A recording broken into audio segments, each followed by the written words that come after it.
supposed to be enjoying their own sovereignty are involved. What you do, you really have to have the skill of communicating, negotiating, consulting, so that at least you come to an agreement on give and take. Because I personally feel there's nothing impossible when the willing heart sit. And of course, we already know so much of what is happening in the world has come out of negotiation, consulting, reviewing. So if I happen to be appointed to this docket, that will be my work. I will make sure the partners, my equals in those countries, are able to agree. We can share the report because I know we are beginning from somewhere. We are not starting from a plain ground. Actually, we will have the concept of what may have happened, and then we discuss based on that to do give and take so that our own customers, our own, because of course something, when a product comes cheap, it is good to their customers, but bad to the producer who is doing the same locally. So what we need to do is, we need a situation where the producer does not take advantage of the consumer, and the consumer as well do not suffer, but again are able to accommodate and get these products at a price of give and take. And for Kenya, definitely being a Kenyan representative at that time, if that time come to pass, then it will be my role to get into the trade, negotiate with those people, agree, of course, as consulting also with our own farmers on something that we will put on the table as they put theirs. So we agree finally on what the policy that would govern that free trade without disadvantaging any part of the country.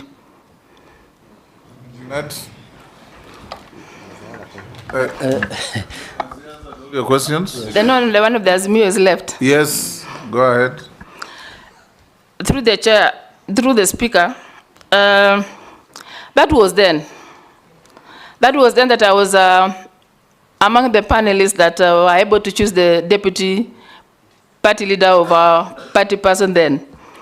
Actually, you know, sometimes you work things as they appear on the table. I did fairness. Every party that was there had their representatives. They had their candidates also wanting the same. So there was no way I would take over. It's only issues that, as you said, issues on the table. We agreed, and we said the parameters of somebody who would suit a running mate should be like this, and those are the binding grounds through which people are vetted. And the person we got had what it took, because it was not the ODM that picked, it was all political membership that decided the vet. I was only one person from ODM, the rest are from the other representative of the parties. So I tell you, whatever happened, happened because there were benchmark through to operate. I was right at that time. In any case, it was a political decision. Yes, thank you. Yes, Junet? Mr. Speaker, just to add to it, actually, I'm the one who appointed her to that committee. And I was satisfied with her work. She did a fantastic job. But anyway, that's beside the point. No, Kalonzo was going to become the president, Appointee. Anyway, Mr. Speaker, that is not the issue. I want to ask her, as somebody who has lived in Askul area, and you know very well that people in that area, as the Deputy Speaker has asked, have suffered for many years. And most of the time, they complain that they don't get any help from government. But today, you have been nominated from an Askul area to deal with those issues that affect those people who come from Askul area and from regions that feel marginalized in this country, despite devolution being in place and counties being in place that money is devolved. What different are you going to do if you are approved by this committee to help those people who live in the Askul areas? And secondly, you are going to become, if you are approved, the Minister for the East African Community. And you can see the community is growing. It used to be 6 in number. I think now they are 8 or something. DRC has joined. Somalia has joined. How are you going to harness the potential in that community, which now has close to 500 million people in terms of numbers? How will that be, helpful to you if you are approved as a minister by this committee? Thank you very much. Through the speaker. Go ahead. Being an Askul person, one who grew in a Askul, I tend to believe I have what it takes through my own personal experience and through what I was seeing people do in that area. Pastoralists are good people. Pastoralists, if you recognize, if they are made to understand things and then you are there to explain. Pastoralists are good people. They can adopt new initiatives when sensitized. If created an awareness, they can implement things that would be implemented elsewhere. So what I mean by me being there, I'll make sure they're involved in all these things that would improve their lives. Actually, I will be speaking from a point of information on what has been going on. As a pastoralist, I will be better placed to use my experience and my upbringing to make sure these communities actually get what they deserve without being traumatized the way they used to be. You know, I mean, the information that is in circulation has never favored them. It is full of stereotyping. It is just too negative, poor publicity and very negative publicity. When I'll be on board, I will make sure the right information is given, the right analysis is given, so that their lives is going to be improved. At least be sure their own will be on board. And the information and anything that they would want to have will be truly from my personal life, personal experience. So be assured that one will be well done. Now, on the side of the growing economy of East Africa community, just as it is always written in the world of economy, you need numbers to grow the economy. You need a population that would do production. You need again a population that would consume what is produced. So if we grow and grow more, that will be to the advantage of the community, because we will have many targets around, they will have many supplies, we will have the mode of trade will really be up to it, because the people that will be producing and the people consuming and the people trading across each member state will be a good population that will grow economy in terms of value. Thank you, Beatrice. Now we'll take batches of 2, 2, 2, or 3. Then you answer. I'll start with Naisula. One question. Thank you, Speaker. I want to know from the nominee, in case you're approved by this committee and the National Assembly, how you will walk the tight balance between protecting the interests of our country while at the same time taking care of the interest of the community. You know, there are allegations and misconceptions or conceptions that, you know, Kenya and other countries in the community compete, like Tanzania, DRC, Somalia, on other interests. So how will you walk that tight balance between the interest countries and the community's interest? The last question is on issue of relief food. Is it sustainable that in 2024 we are still talking about food, relief food and tendering processes in the areas, the ASAL areas? Thank you, Honorable Speaker, and the nominee Honorable Askul. I want to know, Mr. Speaker and Chairman, how will the nominee balance, or how will the nominee gain confidence now that she has been appointed in the office of East Africa, and particularly on the ASAL, coming from one of the communities which fight other communities in the North Rift and in the entire ASAL? I want to know how she will gain confidence, because now many people are watching, and of course she knows the Pokosa and the Turkanas are perennial and God-given enemies, and also the Samburus and the Turkanas. God does not give enemies. That is what we believe, Honorable That's Speaker. not a statement. Maybe you will change our thinking, but that is our thinking. So, Honorable Speaker, the nominee is being watched by the ASAL communities a lot. How will she address that issue of the conflict in the ASAL for them to gain confidence from her? Number two, the regional development agencies. These regional agencies, Honorable Speaker, there's been a thinking that these regional agencies are doing what counties are supposed to be doing. They should have actually disappeared and or work for counties. Now that they work in national government, and perhaps now, and in this case, should Parliament approve her, they will work under her. She comes from the counties that believe that these agencies should work for counties. What is her opinion, Honorable Speaker, on these regional agencies? Yes, nominee, we'll take Gikaria, or you'll rest a bit.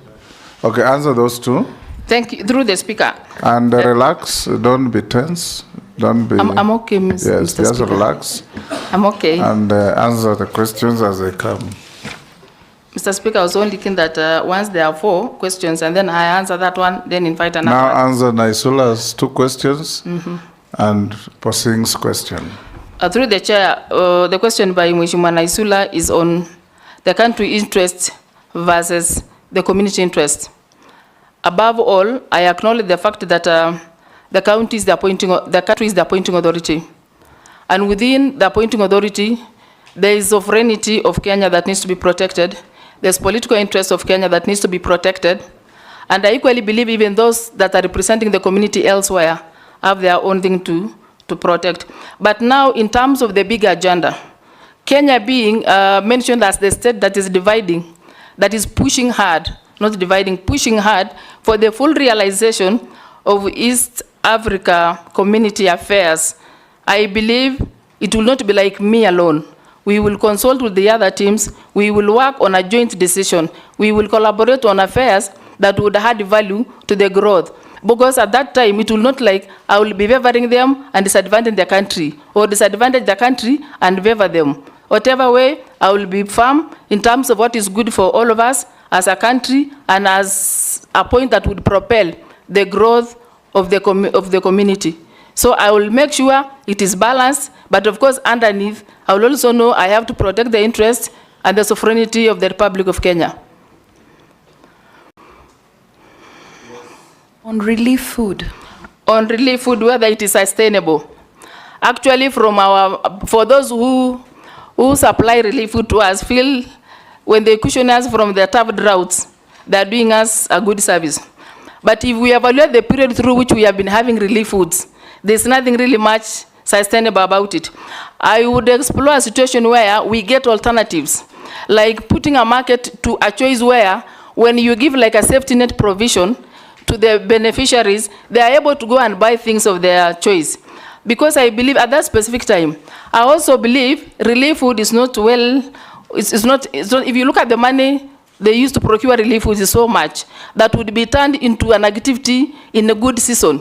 Like for example, if we have it's only in bad weather that relief food are important. But in good weather, the same money would be turned into an activity that would sustain the people positively in terms of investing food production, investing in the know-how, and how people would cushion themselves from the effect of the drought. But again, this habit of staying till they are bad enough to relieve, that is what is making our tribe, our communities in Asal not to really have good image, because the pictures, everything at that moment of relief is terrible. But I wish we would turn that positively and say, instead of waiting for the bad moment to act, can we then use what would have been used to improve their lives when they are still healthy and good enough to run their affairs? So for me, it's not sustainable. It needs a better look of it. Go to the next question. Mheshimiwa posing question. Yes. Mr. Speaker, honorable member should understand, I once served in the board of Rift Valley Water Services Board, which Pokot County fall under. So, and if it gets back to the records of what we used to supply to give that community in terms of water services, I had it as a Turkana then. I have never changed. The heart that I used to implement is the same heart that will still implement this. After all, I am only a Turkana by community, but by heart and everything else, I'm a Kenyan.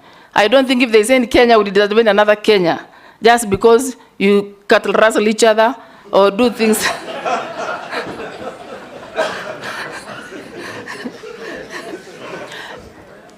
Point 2, on regional development agencies. My take of this is the regional development agencies have mandate that they had before devolution. But in the event that some of their functions are overlapping with counties, I would want a situation where we will look at what exactly are the regional development authorities doing as a role, vis-a-vis what counties are implementing. Because being a regional development agency, for example, let me use one that is in my place and my Mheshimiwa Posing's place, called KVDA. KVDA crosses 3 counties or 4. In this regional development, we always believe the project that will be implemented cuts across those counties. So that means if we talk of what people had proposed that the devolved function should be handed over to the county. In a situation where one project is cutting across 3 counties, which county in particular do you devolve this function to? So it will be difficult to have one project divided into 3 counties because the project they may have had before is cutting across several counties. So for me, even if a function is devolved, what we better do is, let's make sure the bigger projects are done within the regions and the smaller projects be done in the county. In the event that the project implemented is cutting across 3 counties, the best for the region is, because I don't believe they will be doing smaller projects, region projects should be big enough to guarantee the region name called by them. So I think what we need to do is, if it is cutting across counties, then it is the representative of those counties that should be incorporated in the management of the region. That is my take. Other than saying, let's keep off everything and make sure it goes down. We also have to look at the capacities of counties. What counties can do, we'll allow them to do. What they can't do, we then, because that the devolved function does not really make a county different from national, because they are still under central government, they are still under the regional government. At least at the end of the day, we need to regulate the policies, framework through which they will be operating. And for me, regions should be there to undertake big works, and if they do small works, then they better devolve. But if they are going for big projects that are cutting across counties, that incorporate other development activities beyond in a big way, then we need to maintain them. And in the event that there is need for counties to be involved, then let the representation of county be in the policy level of that regional thing. So that is what I would say. Can I make a follow-up question? That does not forfeit my opportunity to ask my question. Nominee, I hear you speak passionately about regional development and that they should go ahead. But you see, there is a framework in law. The counties are formed by the Constitution, and then you have the Regional Development Act, which sets out these regional developments. It is regulated by law. So it is not at your position to say you will allow them to go to do you think there is need to amend the statutes so that we align the operations to the Constitution? Probably that will now give us an idea of how you'll operate if appointed. Do you think there is need for a review, amendment, or even removing the law completely so that we allow the Constitution to succeed because it is the mother law of the land? Through the speaker, sir, I never said I drop, because as we speak, I'm only here to seek the favor of this committee to be appointed. So I cannot go ahead and say it should be removed. I'm here to get that affirmation. My concern is the issue of devolved functions and duplication of services. But having come from a particular background of being a county government staff, I know capacities within counties on what they can comfortably handle and what they cannot handle in terms of the expertise involved, the magnitude of the projects that we may want to realize in regional agencies.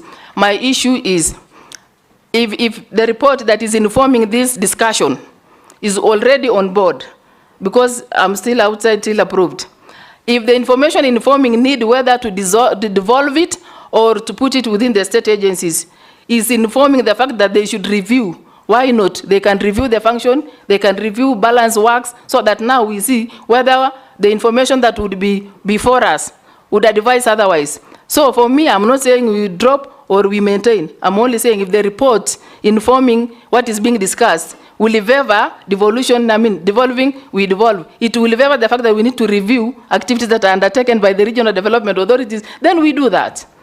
Thank you. Mary Mase, Dawood, and Murugara, in that order. Thank you, through the speaker. Nominee, I want to hear your thoughts on the current East African Community funding mechanism, considering the fact that there are challenges already with the existing funding policy. We have partner states that are not honoring their obligation of remittances. So what alternative funding mechanisms would you be looking at if affirmed to this position? Thank you, Mr. Speaker, sir. To the nominee, Madam Beatrice, I believe you have heard of the Equalization Fund, which was in Article 204 of the Constitution. Since the establishment of the Equalization Fund, I believe it is about 14 billion, which has been allocated but has not been disbursed. Recently, in the last parliament, the law was changed from the areas which it was being disbursed to. Now it is going to locations and not counties, as was previously the case. My question to you would be, do you think it was the right decision that it goes to locations, or would you suggest that it goes back to the way it was? Because there is talk that it will not serve the purpose what it was meant for. So what do you think about it? And where do you think the equalization fund should be used, basically? Is it in the water, electricity, roads, health facilities, or where do you think it should be used? Thank you, Mr. Speaker. Thank you. Thank you very much, Mr. Speaker. And nominee, we see more ways to be caught unawares as a government by whether the disasters that we experience in the country, like droughts, or even when with blessings from God, including heavy rains and floods. The net effect of both of them is lamentations that we are crying to the world out there to come and help us because we were not ready for this. If we harnessed the rains properly, we would actually possibly ameliorate the effects of droughts drastically. What are you likely to do as the Cabinet Secretary in charge of ASAS as regards all these rains that we experience, which possibly we don't make use of, followed by lengthy droughts where we lose almost everything we own? What policies are you likely to put in place to ensure that there is a balance between the two? Go ahead and answer those three. Through the chair, on the Honorable Mary's question on AU funding, and some of the state members not remitting what they had agreed within the memorandum of partner states. My portion is, countries, we can't assume that sometimes when the particular state do not remit, it's their own making sometimes. The issue of inflation and the rate at which economy is moving may not be favoring maybe some of these countries that are not remitting. Or even the countries that are remitting does not really tell that the economy around them is doing fine in terms of complying with what they had agreed. My portion of it is it then possible within the framework of what to be implemented to make sure we look at the alternative ways of fundraising, so that we as a member state of East Africa community explore to benchmark from institutions that have done similar services like African Union, so that we get to know which approaches are they using to sustain themselves, so that we can benchmark. And then what happens is we also need to talk to the member states to make sure once they agree and comply with what has been agreed, they better follow it and implement to the most effect of it. So for me, if a state is not complying by remitting what was meant to be remitted, then it is upon the negotiating team that would be there through East Africa Legislative or through the Council of Ministers at the East Africa Community to engage that country and see why are they not remitting. Because the moment they refuse or they fail to remit what is supposed to be remitted, that probably would mean now the slowing down of activities that would have benefited from the funding. So I think there is need to look for alternative funding. There's also need to look to benchmark on the units that have applied a similar principle and see how we can learn and how to capture some of the things they may have followed and then to sustain themselves, like for example the African Union approach as a benchmarking unit.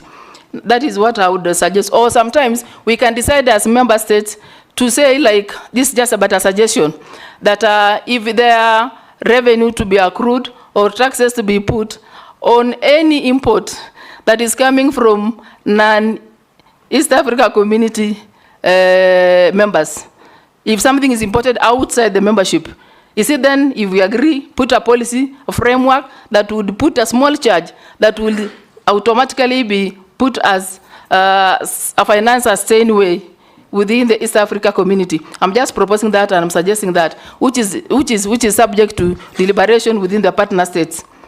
Now on equalization fund. Equalization fund, as it was in the provision of the Constitution, was meant to tackle particular basic needs within communities and counties that were not at par in terms of development. For example, counties were supposed to use equalization fund in the provision to do a bit of education, to take care of water, to take care of roads, to take care of health, to take care of electricity. And this money was supposed to go directly to, I assumed it must have been the money for counties. And because of the many things that were not very clear then, it kept not being taken down. My question is, equalization fund, by virtue of their own targets, target a service that touches life of a citizen of Kenya. So if this equalization fund, because education as it is as a component in equalization fund, has the Ministry of Education, it has the Ministry of Water, it has the Ministry of Roads, it has the Ministry of Health, it has the Ministry of that leads. So is it then possible to conglomerate all these systems, all these ministries, to talk and see, of course, engaging the legislative arm of government, that is you people here, to make sure the best approach is considered, so that we see, do we have to maintain it this way, or do you have to take this money to the locations? And for me, because it is still a debate, we need to incorporate all the ministries that touch, that their own activity touch on equalization fund.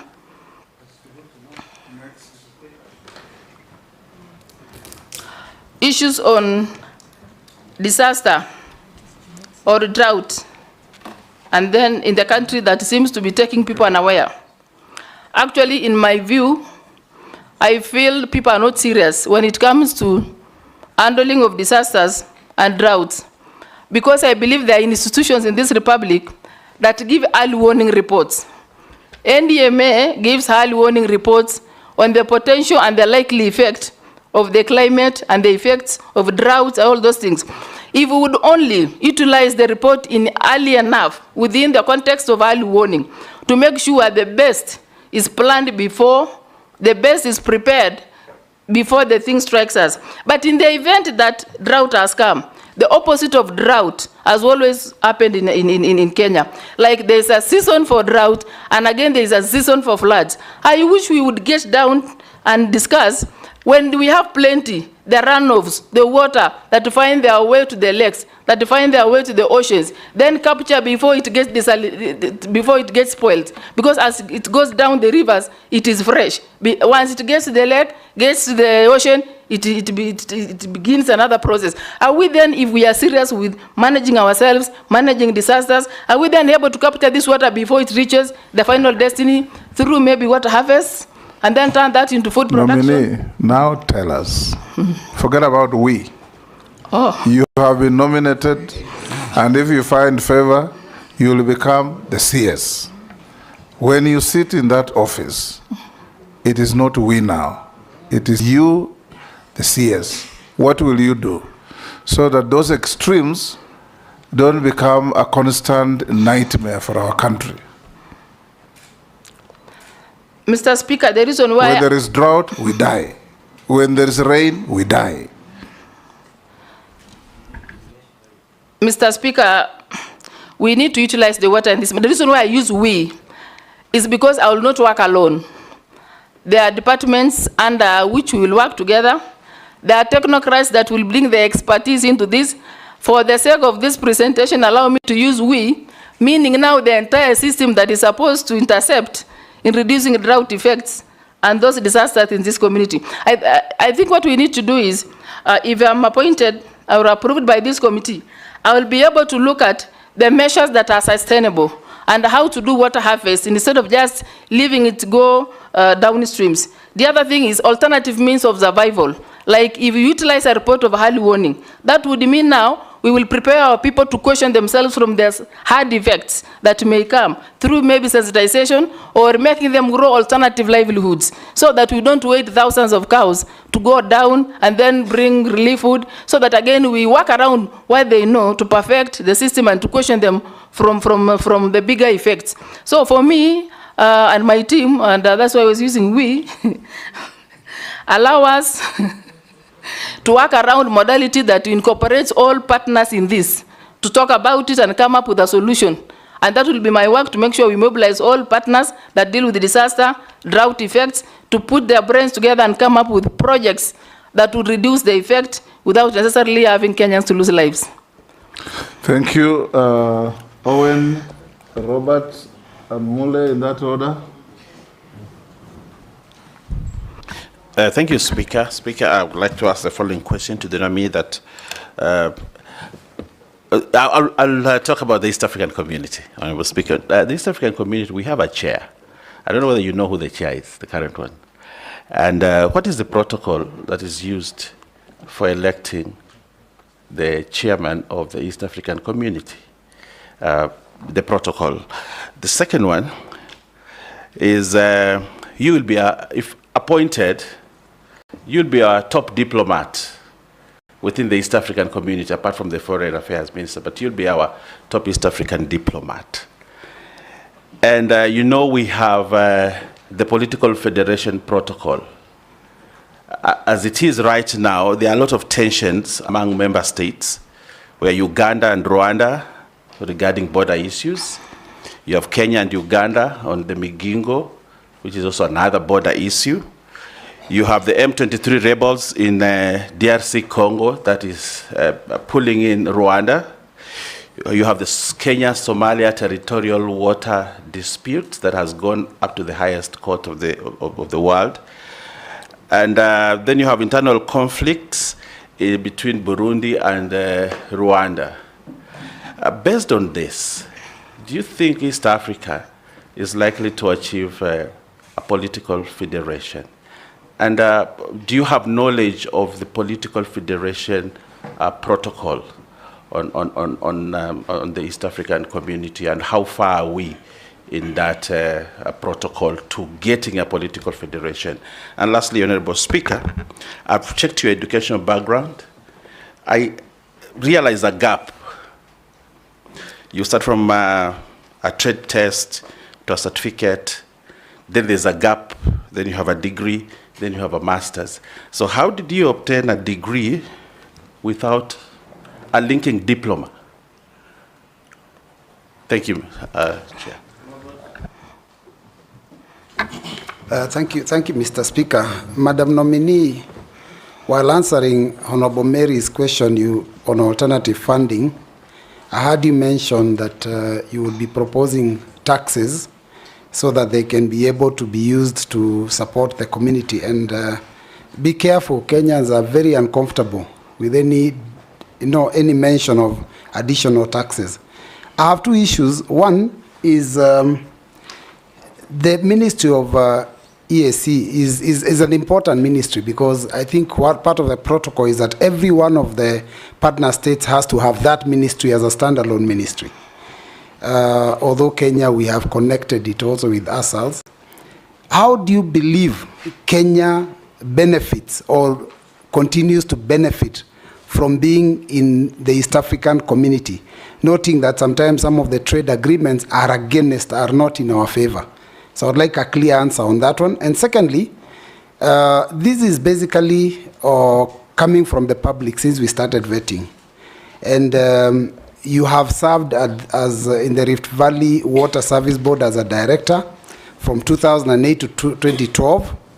You also were a CEC in Turkana County government from 2013 to 2016. More or less, you have actually been working for the public and earning your pay from taxpayers. Now, the thing that public has been helping us to do in vetting is the issue of net worth, and they have been very, very particular. You've noticed all the headlines. Every time we have vetting, the main issue of concern is the value or the net worth of the individuals that we have been vetting. I've gone through your CV. You are saying you have a net worth of 100 million. I would like you to probably just to allay the fears of the public so that they don't think that you got this from Turkana County when you worked as CEC, to just tell us how did you acquire it? Because every time we have mention of money, people think that is all stolen money.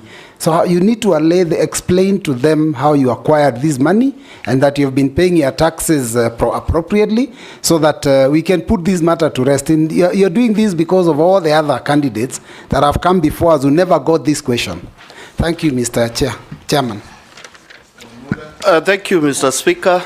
Welcome, nominee. A quick one is that East Africa community has a common market protocol of free movement of labor. And you know very well, in this country we have a huge batch of youth who are seeking for employment.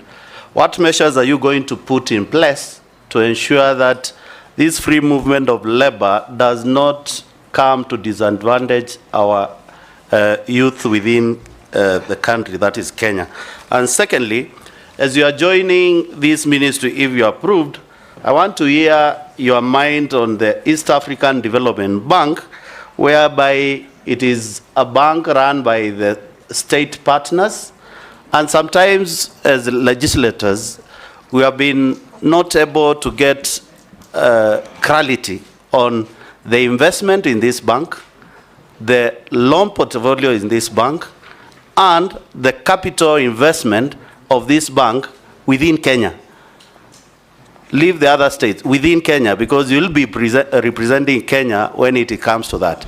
And last, we are aware that the leadership of this bank has been embroiled on mischief of leadership. Will you be able to come clearly and firm that you will be able to stand with Kenyans to clear this mischief? Thank you. And answer those three: Owen Bayer, Robert Mbui, and Through Stephen Mole. Through Mr. Speaker, the issue of who is the current chair for East Africa Community, I have read it is His Excellency the President for Southern Sudan, Salva Kiir. And I think the arrangements of choosing is basically interpresidential arrangements internal.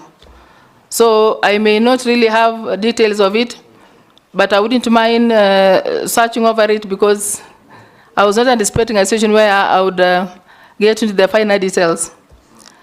On the side of the diplomacy on political federation, on what is being contested within the borders of member states. Actually, the issue is having what I started with by saying every country has their own sovereignty and their political interests. The agenda to maintain the political federation here is at least the member states having the policies through the legislative arm of East Africa legislation or assembly to come up with law that will give every state member an opportunity to implement what has been agreed for the good of the community. I know it is sometimes hard, but again, mediating, consulting, talking to them and their member states and all the key partners that add value to the political federation, be it within the countries of the member states or not, they need to talk to each other, they need to embrace, they need to be facilitated for the full realization. So for me, partnership, networking is very critical in enhancing the political federation. I know sometimes they would slow things simply because one decision arrived at may not be the decision that would be fast-tracked to be implemented. But with the proper consultation, continuous dialogue, continuous arbitration can bring us to a solution that would enhance the political federation. Now, on the side of... Honorable Speaker. Yes, Owen.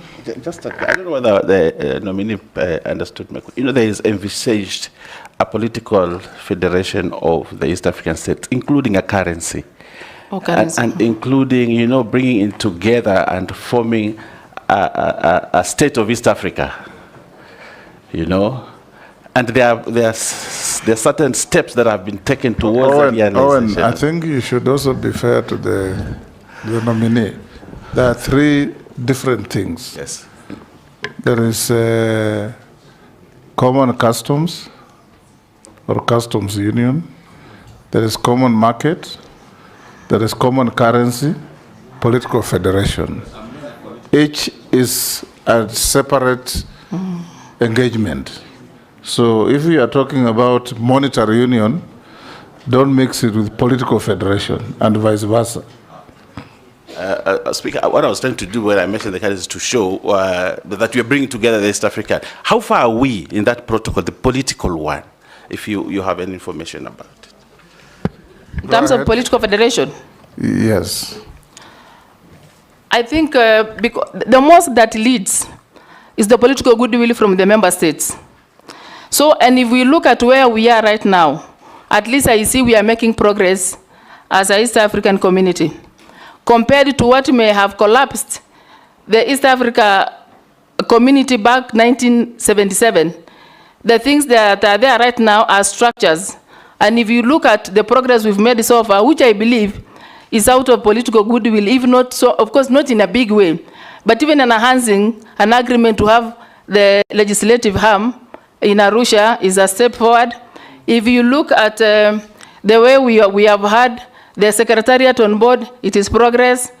If you look at now even the Court of Justice in Arusha, it is progress. At least the progress that is headed to the right direction. I know we've not achieved so much, but I assure you, at least we are beginning and we are headed to the good direction. Question? Question from Robert Mbui. On my degree, Yes. on academics. Yes, the gaps in your... Yes, I can explain. Actually, what happened is I took a course in certificate in a place called Kobujo Social Development Training Institute that was examined by Kenya National Examination Council. And if I were not, the fact that I have no diploma means I would have reduced, if I had diploma, I would have reduced my degree years to 3.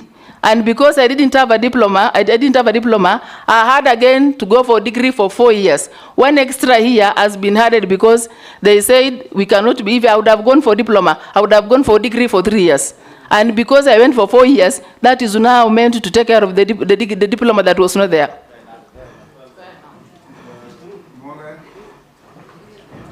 Stop cheering the nominee.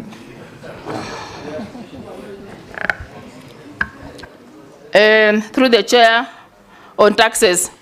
Actually, I know it is very sensitive right now in the Republic of Kenya to talk about taxes. Kenyans will come on you and they will come for you. What I mean here is I was seeing an alternative way of sustaining the development and the activities within the East Africa community. As a okay, of course there is remittance by each member state as a source of revenue to sustain the activities of the community. But again, I also said in the situation where now some member states are not complying by paying, remitting, that would mean there is a gap in terms of activities to be implemented. And by virtue of that gap, I gave a window. I said, even if I never said, okay, the tax that would, I said a small tax, of course now assuming it is going to be agreed upon because one proposal cannot be implemented by one state. Even if you give a proposal of tax and then it goes before member states and they say no, it will still not pass. But I was looking at a way of making alternative source of funding for for East Africa community as a proposal. But that doesn't mean it's going to be taken as it is because I'm only proposing as one member if appointed. It will still be discussed by the others. If they will find it appropriate, it will be adopted. If they will not find it appropriate, it will not get anywhere. So that one was the reason why I was just suggesting need, without really looking at the tax, the need for alternative source of funding. The other, through the chair, the other question is the ministry importance in, sorry, come up again, sir. The importance of Kenya being in the community. Oh. Through the speaker, I feel Kenya is among the states that started spearheading the need to have East Africa community on board. The benefits are when you are a lead in a particular federation that seems to be big enough, one, it gives a country an image, positive image of wanting to grow itself and wanting to grow the neighborhood and wishing the neighborhood well in terms of economic, in terms of trade, in terms of the currency, in terms of the language, that is togetherness and the sense of belonging. That is positive in itself. Number two, when we enhance the collaboration on market, when we collaborate in terms of policy, when we work around things that would make Kenyan labor to move around the member states, if we look at things that would make some legislation to come, that in itself will market Kenyans in this manner. Our commodities, our supply will have an external market. Again, our technocrats that are not well absorbed in the country, and they can get an exit of getting to these countries through their membership to be employed. Even the constraints that they undergo in terms of licenses to work, those documents, by virtue of being a Kenyan, and Kenya is a member state of East Africa community, that will give leverage to that Kenyan to just walk around the continent, the membership states, and get employed, look for a job. I mean, Kenya will benefit. Yes, the question of, pardon? Your the net question worth. of net worth. Oh, and how she my acquired net it. worth. Through the speaker, I want to take you back to who I am. I am from a pastoral community that is still rich in culture. There is nothing about me, if you read that word properly. It is not mine. There is nothing under my name. But because the culture allows us to live in the manner we live, in terms of communal life, family life, that worthiness is not cash. It is the property we have. As I said, I'm married. My husband has worked in several places. He's been outside the country for 17 years. So I am telling you, this has nothing, even if you were to revisit when they were gotten, it has nothing to do with county government. It has nothing to do with, this is the efforts and the humanitarian salary of somebody. So it is a family worth. Family worth, and you know, by virtue of being from that area, family worth is equally a community worth. Because when you have to support the neighborhood, you have to support your other relatives, you have to support. So basically, that well is not mine. It is our net. Our net worth. Go ahead. Go to Mule. The question by Honorable Mule. Is that on common market protocol? Yes, it is on the common market protocol based on the free movement of labor. And the second one was regarding the East African Development Bank, on the investment of this bank within the East African community, and particularly how Kenya has benefited on this bank being one of the shareholders of the East African community, and the leadership of our bank, and the assets the bank owns, because we know the bank is based in Uganda. How do we benefit, and how much have we benefited from this institution, Kenya being one of the majority shareholders?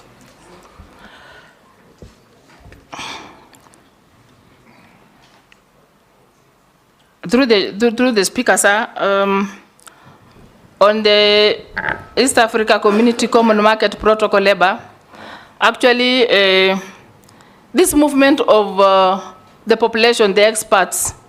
Movement of labor, he's saying. Yes. Yes. It's actually something that we need to enhance more. And in terms of benefiting Kenya, on the side of the bank, this one I'm telling you, if you're going to appoint me, I will get into this to make sure I get to the finer details. Because right Don't now, trap yourself. That bank is not under your jurisdiction. But the question is under the jurisdiction of the Treasury. So don't trap yourself. it's okay, Mr. Speaker, but you know... It falls and it carries an East African name, but it's under the jurisdiction of the Treasury.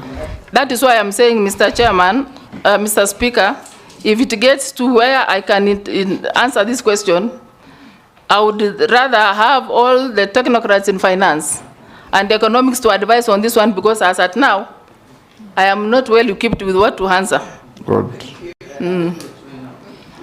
Now, Raso, you'll take 4. Raso, Shuria, Mishi, and Rahab. Thank you very much, Honorable Speaker. Beatrice, the ASAL constitute 70% of the Kenyan landmass. There are currently 23 counties that are considered to be ASAL, but 10 are classical ASAL and they fall under FCDC. And the major problem in ASAL is water, scarcity, and food security. If the House approves your nomination, what measures are you likely to undertake, or intervention measures, that those counties are likely to enjoy the same benefit as the rest of Kenyans? And remember, Honorable Lesuda asked you about relief, whether it is sustainable. But I want to add a rider to that. Should those Kenyans who live in ASAL be perennially accustomed or tied to relief food, or there must be something that the government, both at the county level and the national level, should do to ensure that those people are safe, whether there is flood or there is drought? Secondly, you worked in the county. Those of us sitting in the National Assembly, we feel that whereas the counties in the urban or fairly developed areas are doing extremely well with devolution, the counties in the ASAL are not doing as much. Tell us what is any success story, maybe you can tell us from Turkana, or if there are problems, what are these problems that these counties are still tied in the past? Thank you, Honorable Speaker. Yes, Shuria. Thank you, Honorable Speaker. Honorable Speaker, I just have 2 questions for the nominee. I think one you somehow mentioned it, but I just want to ask. The East African community is built on 4 pillars. Would you be able to mention them? And my question number 2, the ministry that you've been appointed for has always been reactive to natural disasters like floods or drought. What measures would you put in place to make the ministry proactive rather than reactive on natural disasters? I thank you, Honorable Speaker. Thank you, Honorable Chairman. Honorable Chairman, my question to our nominee. I've known Beatrice Askul in the women movement, advocating for the rights of women. But away from the rights of women, I want to take you to the youth movements and the rights of youth, knowing that it is over 60% of the East African population are youth, and that is under 30 years. Most of the time they've been complaining of isolation, marginalization, and not being included in decision-making processes. Now, in case you are approved, what strategy are you going to use to engage youth in regional development? How will you ensure their voices are included in East Africa program on job creation and skill development? And also, how will you collaborate with youth councils, institutions like universities, across East African community to amplify young voices in regional integration? My last question, it is on the issue of security, especially for our fishermen in Migigo Island, knowing that we are using that resource among East African community. There have been some conflicts between Uganda and Kenya. How are you going to involve East African community in resolving such conflicts? Thank you, Honorable Chairman. Rahab. Thank you, Honorable Speaker. My question to the nominee. The building of dams has been pursued previously as a way of addressing water shortage and mitigating the impact of drought in ASO areas. However, the projects have often been marred by corruption and argument of non-viability. These include Garana Kuraru, for example. What lessons can we learn from this project, and how best can the ministry facilitate ASO areas to have access, water, and food security? The other question is about the delays in freight clearance and how we normally get delays in the borders when the trucks are coming from the neighboring countries. Thank you. You can answer those, nominee. Mr. Speaker, the last question, I didn't get it from the honorable member. The last one. You know, Beatrice, for example, when people go to Tanzania to buy goods, sometimes they can spend 5 days or even a week trying to clear their goods. What are you going to do about it, fast track that? Okay, thank you. Let me start from our point. The process of clearing products and people's movement at the borders is true, takes a bit of time. And I contribute this to the poor infrastructure that takes so long. I mean, if, for example, you are moving goods from Kenya through the border, not all infrastructure facilitates the process of moving these goods. And I also see a situation where we have the challenge of corruption along the way, which must also need to be dealt with, to reduce people pushing others to pay for what they would not have paid.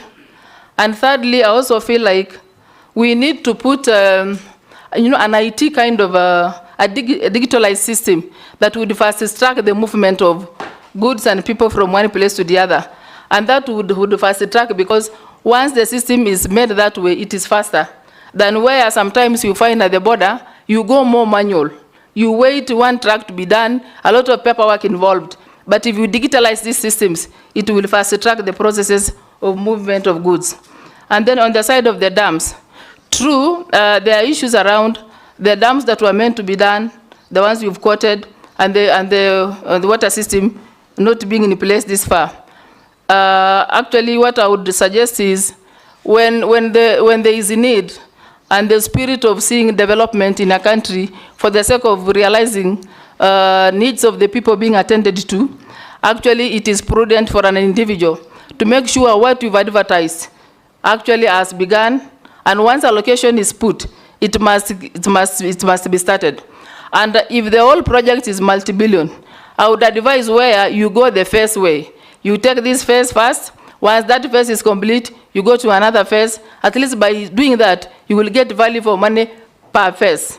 Than where you put one project, and maybe in the course of the many phases being started, there are likelihood of others being affected, and yet maybe you may have released all the money. For me, I think we need to be truthful to the process of procurement. We need to be truthful to the process of value for money. We need to be truthful to the realization of complete projects, so that at the end of the day, the issues of Kenya are attended, the suffering of Kenyans is reduced.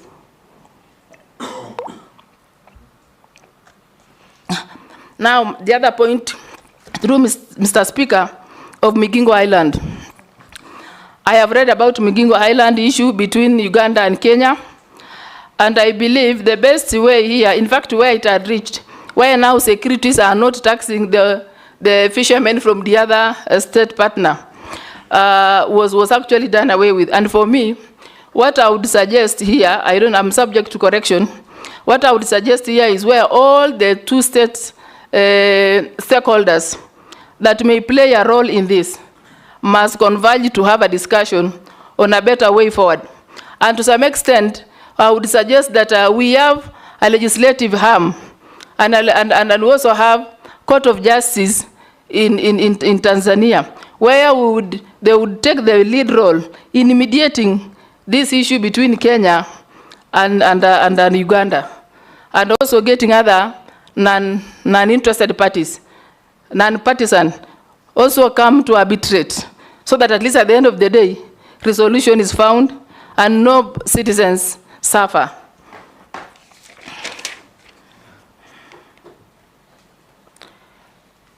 through the chair, on the question of on the youth, Mheshimiwa Mishi, on the youth movement and how the ministry will get them involved in the regional development. Actually, in every population of any state, the youth are part of the population.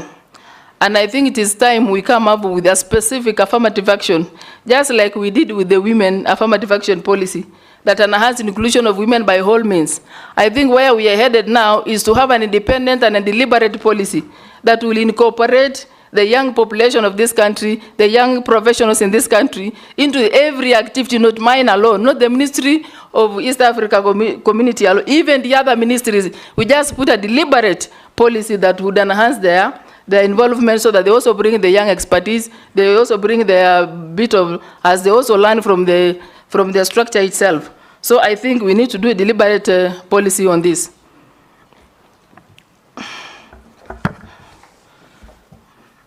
On the side of the pillars, there is, of course, there is enhancing the trade. There is the issue of the protocol that pertains to immigration. I've forgotten that one, but I'll remember. The poor infrastructure, these are part of the pillars. We also have the political federation as part of it. We also have the monetary policy being part of it.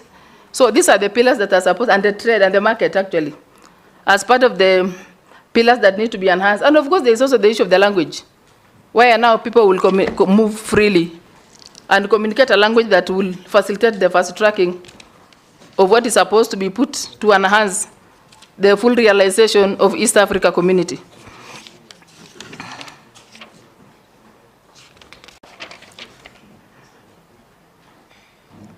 The other one is the county government. Yes, Sharia.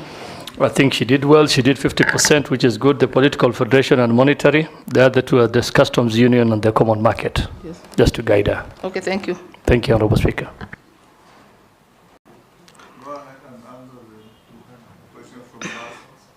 Whether there is, through the Mr. Speaker, sir, there is a point that talks about whether Turkana County is a sample county in terms of effects of devolution as an ASAL area.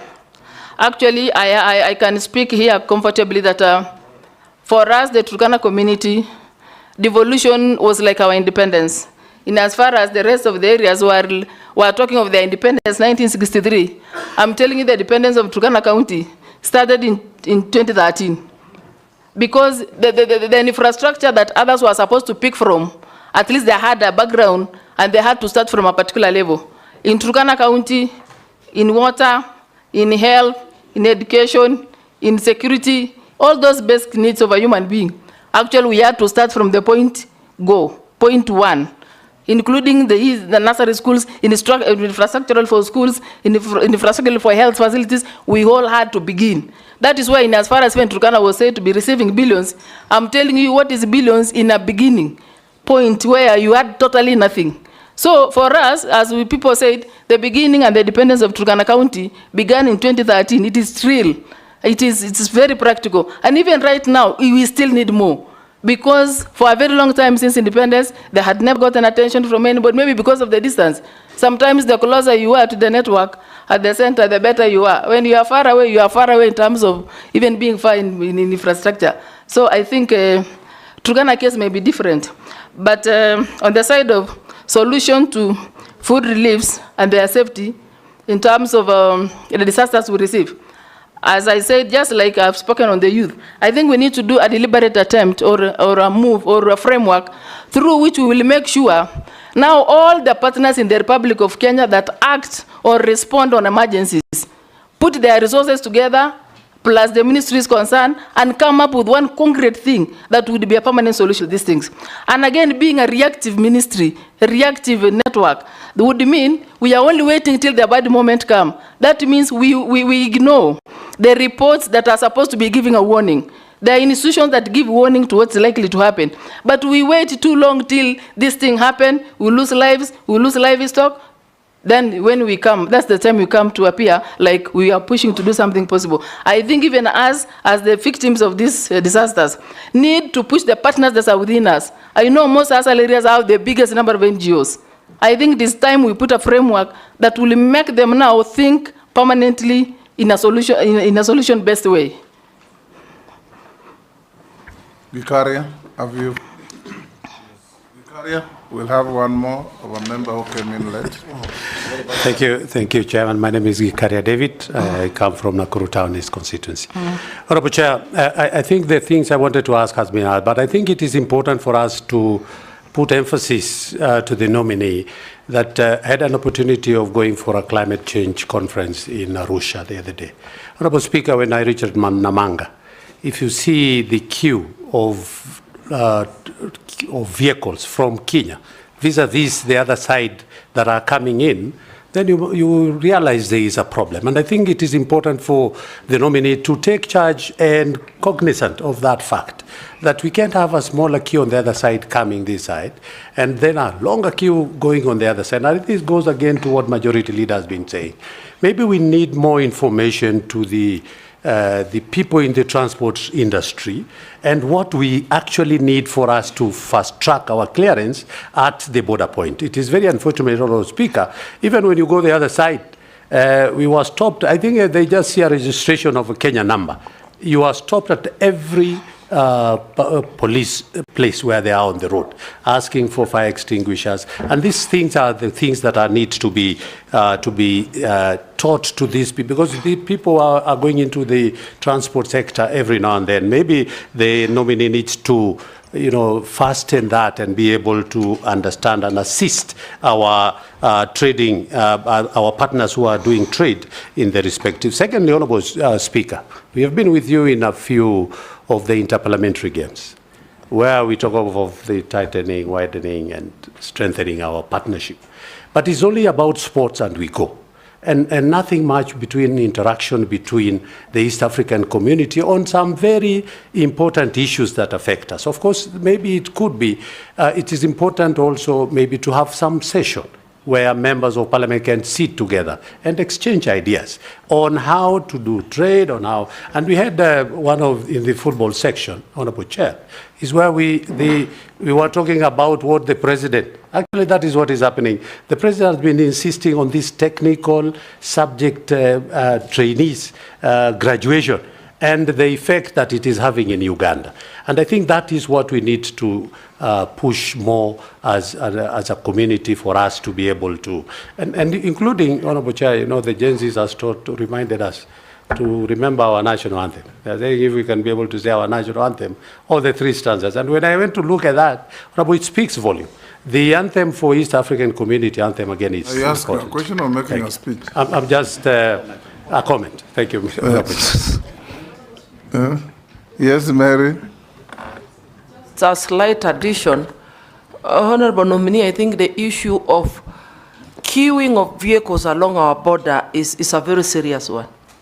If you go to Busia border or Malaba, and sometimes there's a queue all the way to Bungoma, and it is causing a lot. Not to Bungoma, to Turbo. To Turbo, even to Turbo. 65 kilometers of and it has caused a lot of disaster. Yes.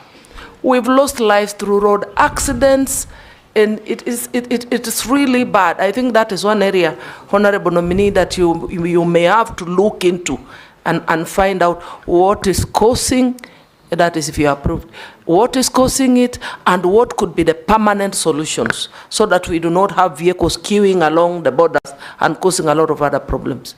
Thank you. Mr. Speaker, it's true what Honorable Mary Mas is saying. Big problem that vehicles queuing kilometers and kilometers in both Malaba and Busia. But I saw the other day somewhere that Busia County had put up a very big, they're building a very big yard near the border there to park the vehicles. But anyway, I agree with her, there's a problem. But nominee, if you get there, building a huge parking for trucks is not a solution. True. We are talking of movement of goods and services to improve trade. Now, if you go and park your truck at the border for 3 days, Is that a solution? It isn't. Because every time that truck stays there for 2 days, 3 days, is a loss to the economy. So go ahead and answer that. What Gikari has asked you before. Thank you, Mr. Speaker. I think... Mr. Speaker, there is also this project that was done in the borders of one border stop, where one stop border solution post, where both countries are supposed to have people in one place so that fastens the movement of goods and people.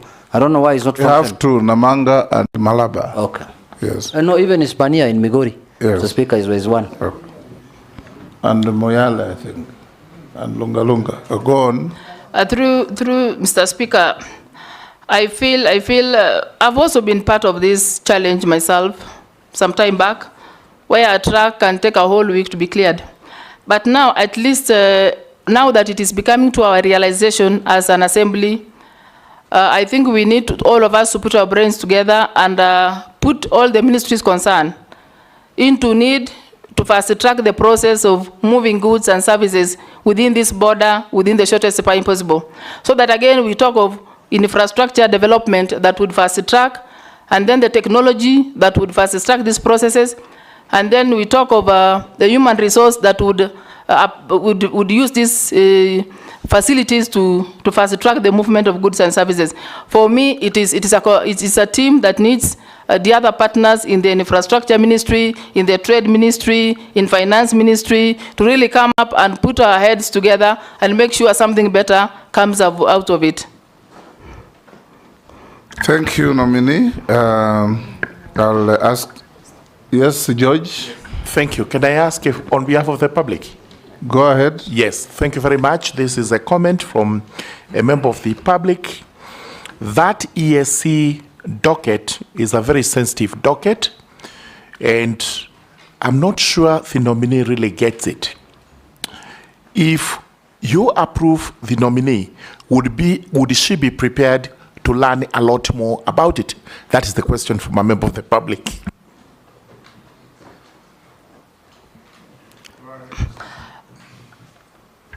Through the Mr. Speaker, actually where I'm coming from, as at now, or as of now, I have been, since the time of appointment, I was able to only have 4 days to prepare myself, grasp all about the ministry as an external person. As soon as I'm going to be approved by this committee, trust you me, that tell the whoever has written that, I have what it takes.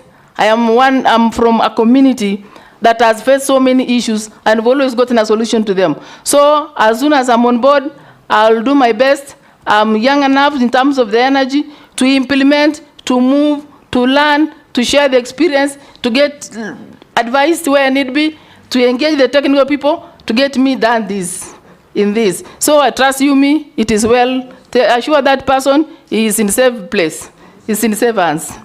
Nominee, yes, Russell? Thank you, Mr. Speaker. Just a quick one.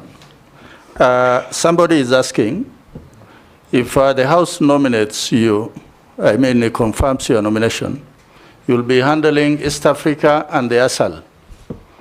What their fear is, one is likely to suffer, because these are 2 dockets back to back. Will you just confirm to them that that will not happen? Thank you, Honorable Speaker.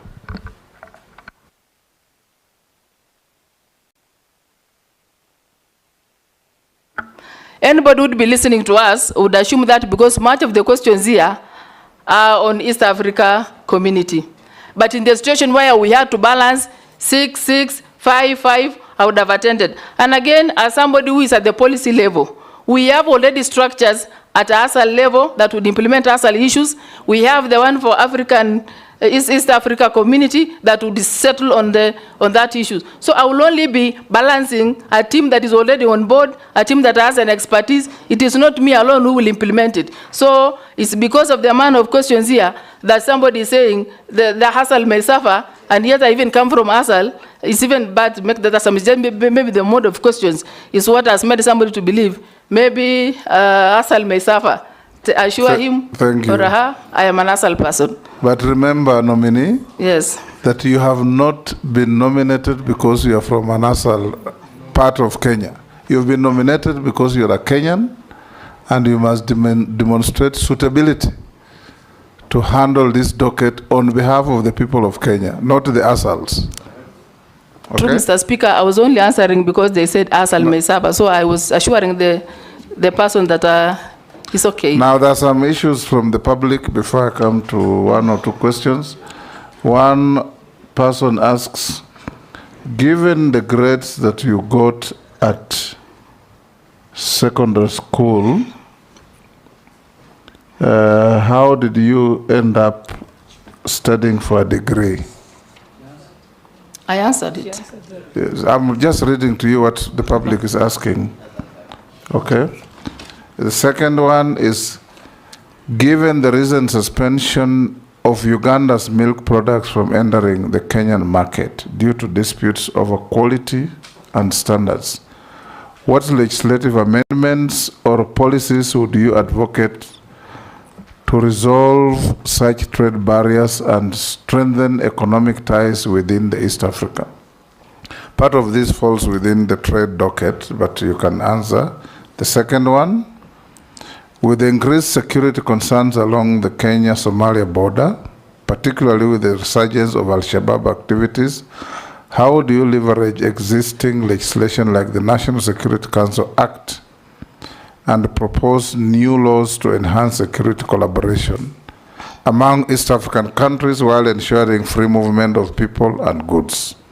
The next one, the disparities in economic development between Kenya and some EAC member states, such as Burundi and South Sudan, are significant.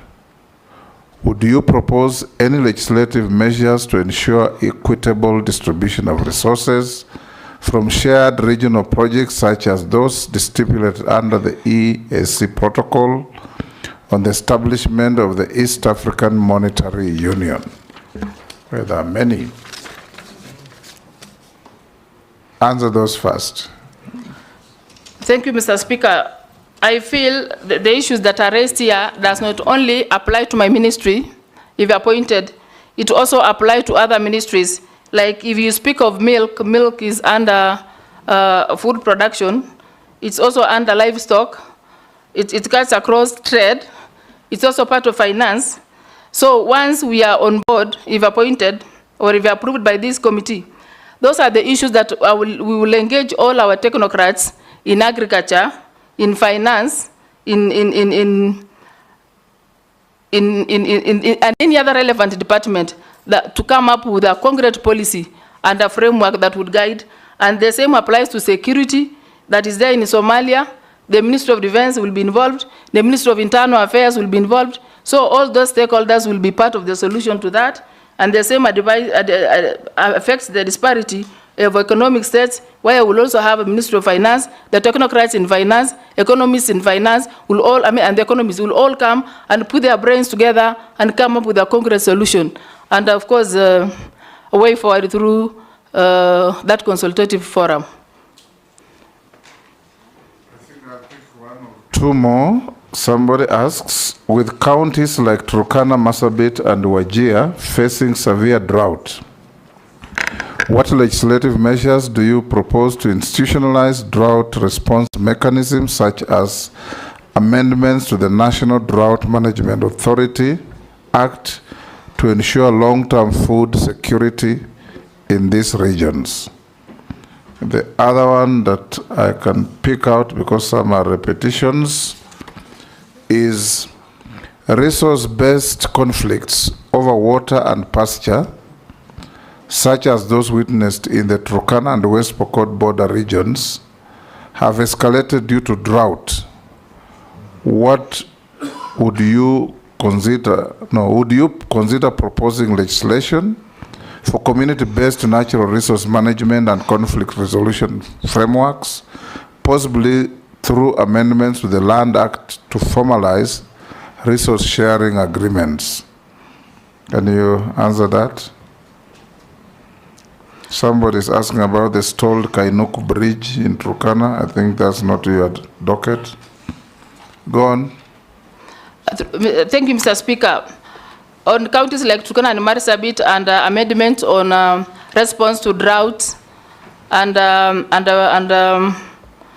actually what is happening is, as I said earlier, we need a deliberate and team-based solution to these recurring issues, so that we put ways of a framework that would enhance food production, enhance water harvest, enhance alternative livelihoods, enhance value addition to this community, so that we reduce the effect of drought within the acts. And that one means all the ministries concerned, all the partners concerned, all the stakeholders concerned must put their brains together and come up with a long-lasting solution to what has been recurring. Now, on conflict of water and under pasture along Turkana and the other areas, the pastoral areas, actually true. If we borrow an initiative that we went one time when I was a CC for Turkana to the Uganda, and we found a very big dam called Kobebe that is supplying water all year round.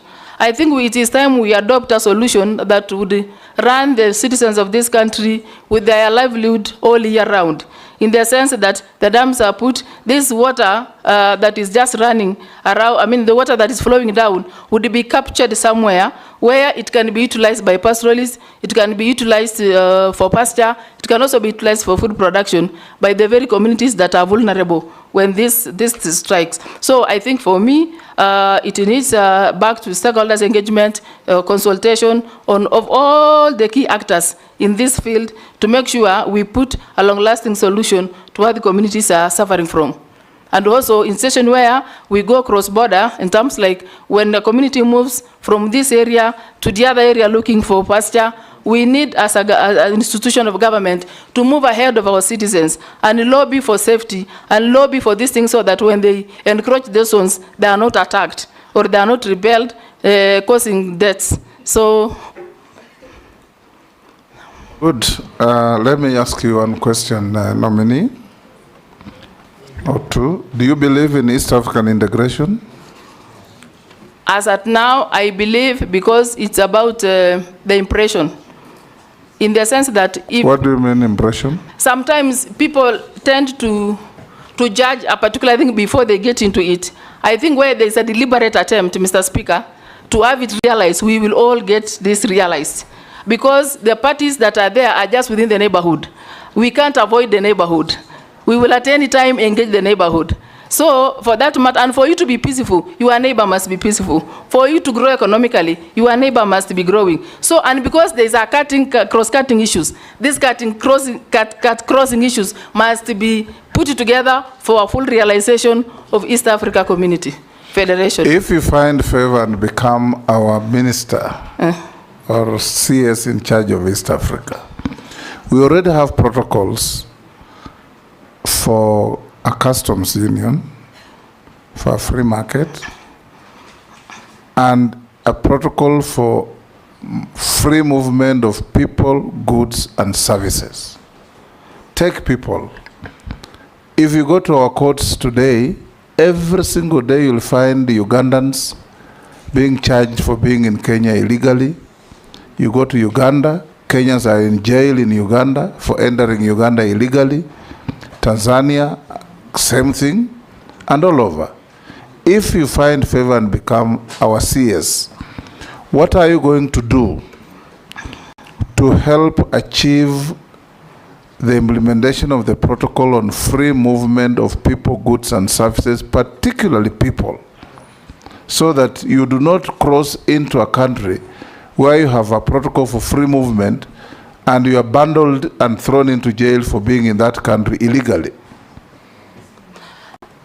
Mr. Speaker, if I win the favor of this committee and be appointed as a CS for East Africa Community, the issue of custom union and free movement are within the 4 pillars of East Africa Community. So, and having it as a pillar must also embrace the spirit of the will within the member states to implement anything that has been agreed upon.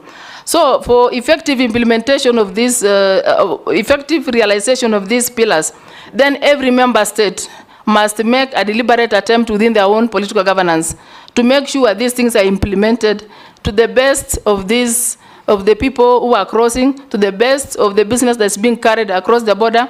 So for me, I feel laws must be, a legal framework must be put on board. The infrastructure that's supposed to be facilitative must be put in place. The legal framework is already there.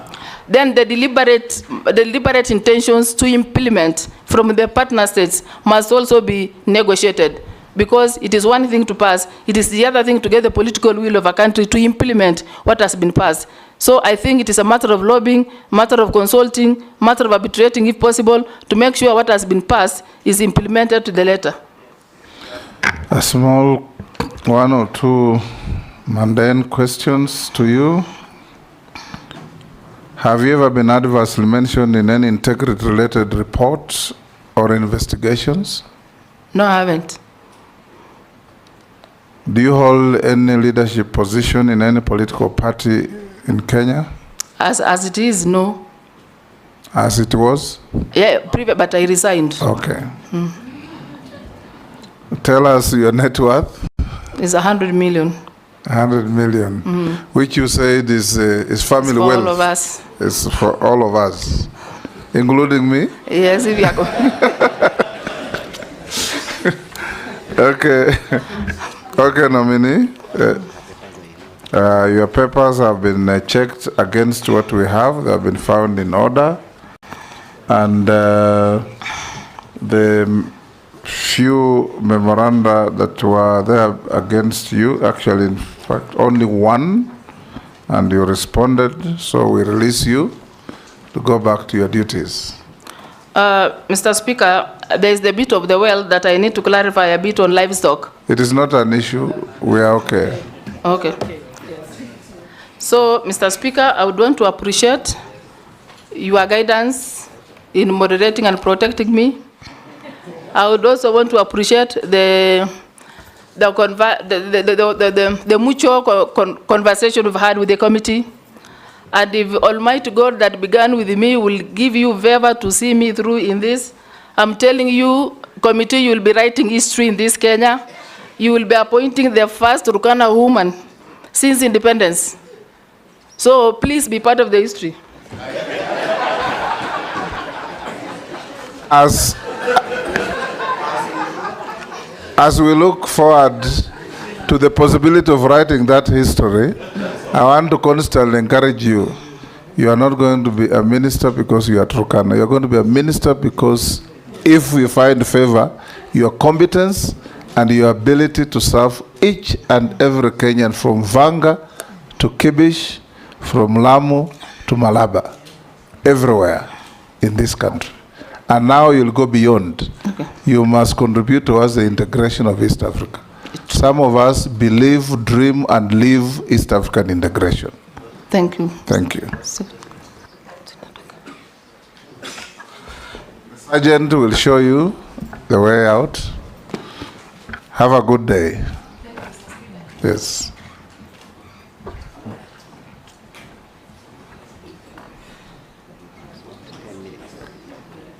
Members, you have saved 10 minutes, and that is the time that you'll have for your short break as they rearrange the room, and you agreed to go and have something else.